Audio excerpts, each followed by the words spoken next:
En Libros Universales te agradecemos por continuar acompañándonos en la narración de El retrato de Dorian Gray, esta obra insigne de Oscar Wilde.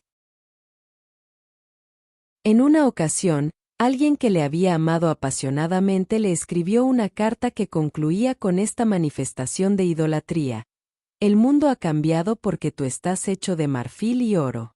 La curva de tus labios vuelve a escribir la historia.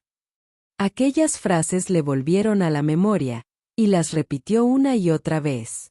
Luego su belleza le inspiró una infinita repugnancia y, arrojando el espejo al suelo, lo aplastó con el talón hasta reducirlo a astillas de plata.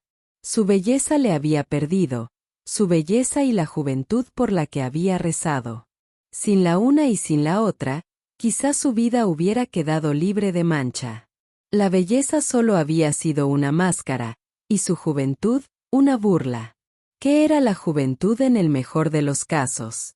Una época de inexperiencia, de inmadurez, un tiempo de estados de ánimo pasajeros y de pensamientos morbosos.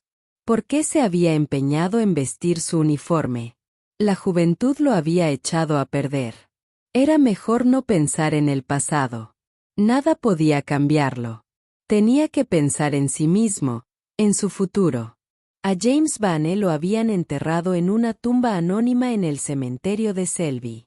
Alan Campbell se había suicidado una noche en su laboratorio, pero sin revelar el secreto que le había sido impuesto. La emoción, o la curiosidad, suscitada por la desaparición de Basil Hallward pronto se desvanecería. Ya empezaba a pasar. Por ese lado no tenía nada que temer. Y, de hecho, no era la muerte de Basil Hallward lo que más le abrumaba. Le obsesionaba la muerte en vida de su propia alma. Basil había pintado el retrato que echó a perder su vida. Eso no se lo podía perdonar. El retrato tenía la culpa de todo. Basil le dijo cosas intolerables que él, sin embargo, soportó con paciencia. El asesinato fue obra, sencillamente, de una locura momentánea. En cuanto a Alan Campbell, el suicidio había sido su decisión personal. Había elegido actuar así. Nada tenía que ver con él. Una vida nueva. Eso era lo que necesitaba. Eso era lo que estaba esperando. Sin duda la había empezado ya. Había evitado, al menos, la perdición de una criatura inocente. Nunca volvería a poner la tentación en el camino de la inocencia. Sería bueno. Al pensar en Hetty Merton, empezó a preguntarse si el retrato habría cambiado. Sin duda no sería ya tan horrible como antes. Quizá, si su vida recobraba la pureza, expulsaría de su rostro hasta el último resto de las malas pasiones. Quizás, incluso, habían desaparecido ya. Iría a verlo. Tomó la lámpara y subió sigilosamente las escaleras.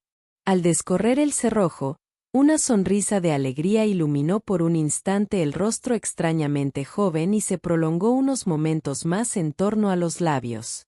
Sí, practicaría el bien, y aquel retrato espantoso que llevaba tanto tiempo escondido dejaría de aterrorizarlo. Sintió que ya se le había quitado un peso de encima. Entró sin hacer el menor ruido, volviendo a cerrar la puerta con llave, como tenía por costumbre, y retiró la tela morada que cubría el cuadro. Un grito de dolor e indignación se le escapó de los labios.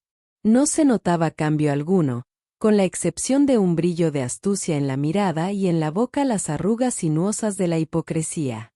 El lienzo seguía siendo tan odioso como siempre, más, si es que eso era posible, y el rocío escarlata que le manchaba la mano parecía más brillante, con más aspecto de sangre recién derramada. Dorian Gray empezó entonces a temblar. ¿Le había empujado únicamente la vanidad a llevar a cabo su única obra buena? ¿O había sido el deseo de una nueva sensación, como apuntar a Lord Henry, con su risa burlona? ¿O tal vez el deseo apasionado de representar un papel que nos empuja a hacer cosas mejores de lo que nos corresponde por naturaleza? ¿O, quizá, todo aquello al mismo tiempo?